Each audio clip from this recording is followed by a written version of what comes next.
Welcome to Great Talking Entertainment. I'm your host, KJ, and this is the podcast where I review movies and TV shows from all your favorite superheroes, including Marvel Comics, DC Comics, and much more. Please subscribe to my YouTube channel, Great Talking Entertainment official channel. Now let's go, baby. Welcome back to the podcast, everyone, / YouTube channel. My name is KJ, and I am the host, and today is my spoiler review for the new series on Hulu, The Twisted Tales of Amanda Knox, Episode 7, spoiler review. If you have not seen this series, please pause this. But before you go, could you hit the thumbs up button? That would help my YouTube channel to grow, and I truly appreciate that. Come back and let me know what you think in the comments below of Episode 7, The Twisted Tales of Amanda Knox. So again, this is a spoiler review. Y'all been warned. Now, let's get into it. This episode starts off with a man typing about Amanda Knox, which you find out it's a hateful, threatening letter, and obviously, this is the beginning of what's to become, over the beginning to the verdict to see if she is now free or not free from this, like she's guilty or not guilty. And this is the most intense episode, one for sure, because it's getting down to the nitty-gritty of this story. And so there's a lot of emotions. We're seeing like Amanda Knox just going through it. And with so many decisions, the verdict is she is free. And with many emotion about the decisions, the family's obviously happy. The court wasn't happy about it. And of course, a lot of people who followed this was not happy about this, and her life was in danger after this too, because there was a lot of angry people over there who believe she is guilty of this crime, or at least a part of this crime. It was so bad that they had to get an ex-FBI to help her get out into a safe house and get her out of the country, because her life was in danger. And this just shows how much at this time and year where, I was thinking back like, wow, this is where the internet era was really growing with like the social medias. This is like the era now where, like, it's not where the social media is at right now, but in this time, this was really where like the hate comments were easy to see. This is like the era with like your local news or like a world news would discuss or bring up certain comments about this situation. So this was a lot for her, and to get her back to America, back home. And when they did, there was a lot of press there waiting for her in Seattle, as she struggles with many PTSDs, anxiety, a lot of trauma from prison. And the idea of this crime is trying to get it kicked down, but she might have to go back to prison. So even though she was not guilty, and we find all these evidence that they had on her wasn't really relevant, and they did it so badly and poorly. Like, how could they actually use this evidence as legit? But, over there, they believe they did the right thing. They had the right person. They figure out the crime, right? And it just to see her do that is nuts. Like, she was really just struggling. Like, so many people just wanted to talk to her. Like, the press was digging out the garbage cans. And we started to see like how much financially her whole family is involved, and the trauma they were dealing with. And it it just, this whole episode is like showing what a person is like after they get released from prison, because they're so used, especially the years she has served in prison. It she was so used to it, and that was tough, right? And it she had to get out, like, because when we get to October 31st, 2011, 26 days home, Amanda goes to a Halloween party and her anxiety definitely kicks in because she's overwhelmed. And probably our people are judging her and staring at her in a mean way. And then also it could be the fact that nobody was really looking at her or paying attention to her. But this was so tough. And, it's hard for her to move on from this thing and this whole situation that, again, we're seeing her get used to back to a quote unquote a normal life, but we learn that that's just so not gonna, this is gonna be her normal life, because she has to, this is in her past, this is part of her life. And to see her now, she's just struggling. She's not mentally there, she's not physically there. And I think what we're seeing is Amanda Knox and the whole family just get through this. Like, this is a very emotional time for her. And for this, we see as viewers, they're trying to give you these scenes where you feel bad for her, you feel like you can connect to her, you feel sorry for her. And which is fine. Like, this is part of storytelling one-on-one. And honestly, it, at the end of the day, like, you're seeing a woman who really survived a lot and seen a lot in that prison cell. And again, like, she's dealing with a lot. Even the fact that I said earlier that she got it, like, even like Amanda Knox's mother reads a death letter and she freaks out.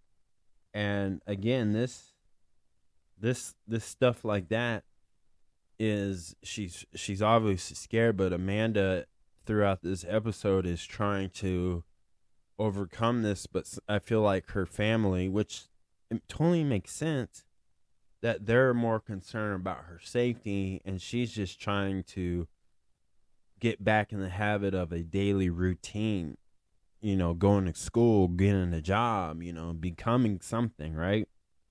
And that's all she wants to do. But obviously now it's kind of like too early. It's too early for Amanda. And she's trying, but, when that anxiety and kicks in and the trauma gets triggered, a person gets frozen at times.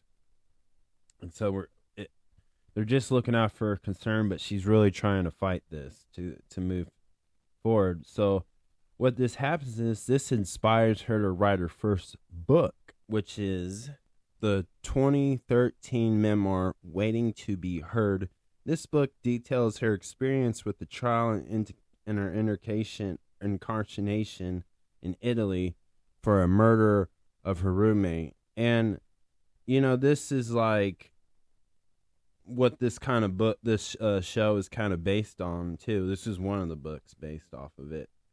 And she wrote this book while the idea of her going back to trial, going back to prison was still a thing. But we see that she was having a book signing, and at this time, now she's getting ready to do an interview, and the guy who's going to interview her tell her, like, hey, I'm going to have you ask you some hard, tough questions. Just focus on me. But as we see that, she struggles with that. And again, this was,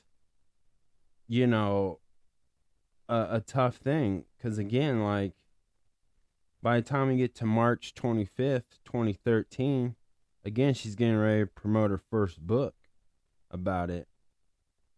And And again, now she has to be careful what she says, because now everybody in that media outlet is knowing about this.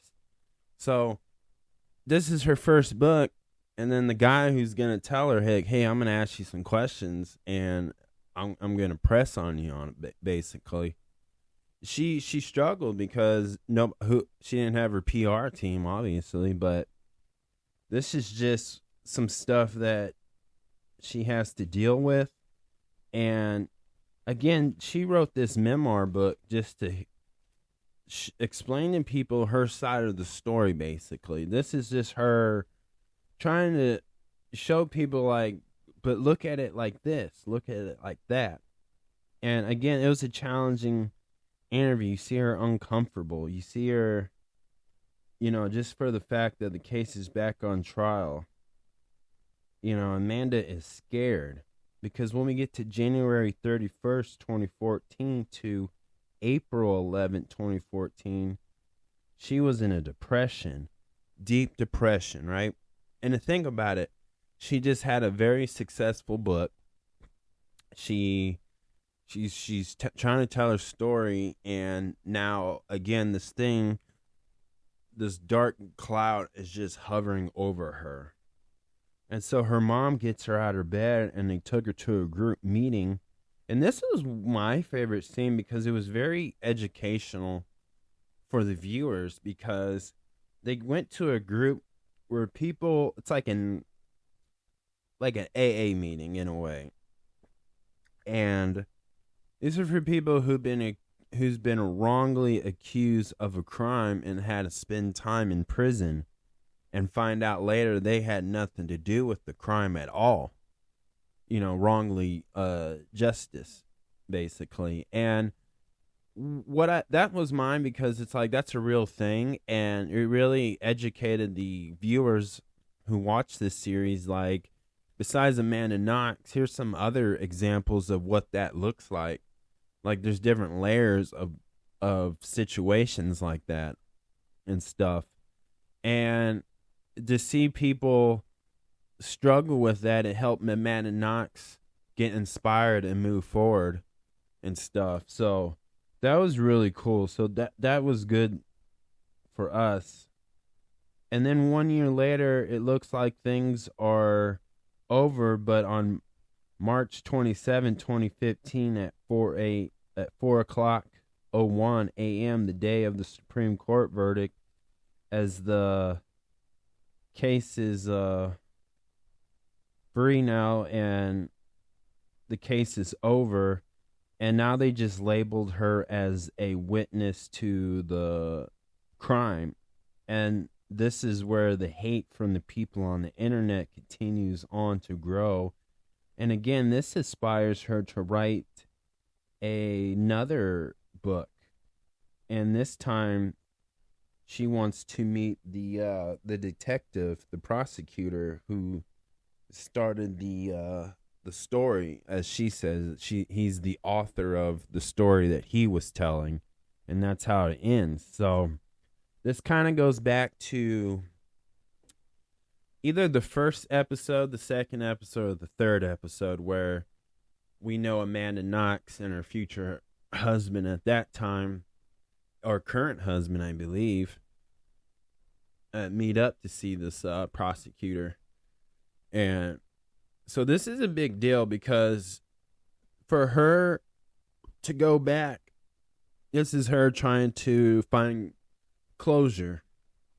This is her to try to get an understanding how she went from a young college girl living in Italy to being a criminal and being in prison for so many years. Like, half her life was wasted in a cell, right? And to see that happen, this is like something important for her, and it totally makes sense. But we know that this is going to be dangerous, because nobody wants her back in Italy. It feels like it. And what I think about this episode, honestly, this episode was more about seeing Amanda Knox recover from this situation. This is her breaking some habits that she's so used to in prison and just trying to get back on her feet and trying to live a normal life. But again, there were so many people who want to hear her story, willing to pay her. And obviously she's been making money off of this. But this was such a unique thing to see her vulnerable, to see her struggles. You know, imagine just having a surprise party, a welcome back, and just being overwhelmed. That's what she's dealing with. And to see her with depression, like, obviously it's totally understandable to see her deal with depression and stuff, and to just see her family suffer at the same time but never give up, and her mom would not give up on her daughter, and just see all that. It was a lot. Like, some people, a lot of the families have sacrificed so much because they would not give up on her daughter, you know, her sisters, you know, anything. Just, it was a never give up moment. And to see what they sacrificed for her was really important to see. And I think that was really awesome in that scenario. And again, this doesn't really help the viewers have a decisive ending as far as like, well, who did it then? Who really did this? It didn't have that moment. Again, this whole episode was more of her emotionally and mentally just getting over this and moving forward. And to see that this was a episode where you see the character just rise above hate, basically. And that's the message that they're portraying in this episode, which is really good, really awesome. And I liked it because I think the cast members really brought out the emotion and the tearjerker moments where the audience will shed a tear here and there, right? So that was the most important thing I got out of that. So really good episode. If I had to give this an episode 1 out of 10, I'm definitely going to give it a 7. This was a really good episode, and this is an episode, it just makes sense, especially when we're getting down to the last episode, which is episode 8 of the season finale of season 1 of the Twisted Tales of Amanda Knox. And, you know, this made sense. This was the right place to put this type of episode, because this is like the, not a filler up, but this is the episode that's setting up the last episode to give you a true ending. So, other than that, the one thing I think most of y'all will get out of this is they really educated you to, like, there is a group, there is, like, people there to resources to get help in a situation that's kind of like that, where you're wrongly accused of something and you suffered the punishment for a long time, and later on they find out, oh, it wasn't even him or her. And how do they deal with that? That was really good. I'm glad they put that in there. So, really good episode. That's my spoiler review. So please subscribe to my YouTube channel, Great Talking Entertainment official channel. Subscribe, hit that notification button so you can always be updated with all my latest content. Thank you guys, and peace out.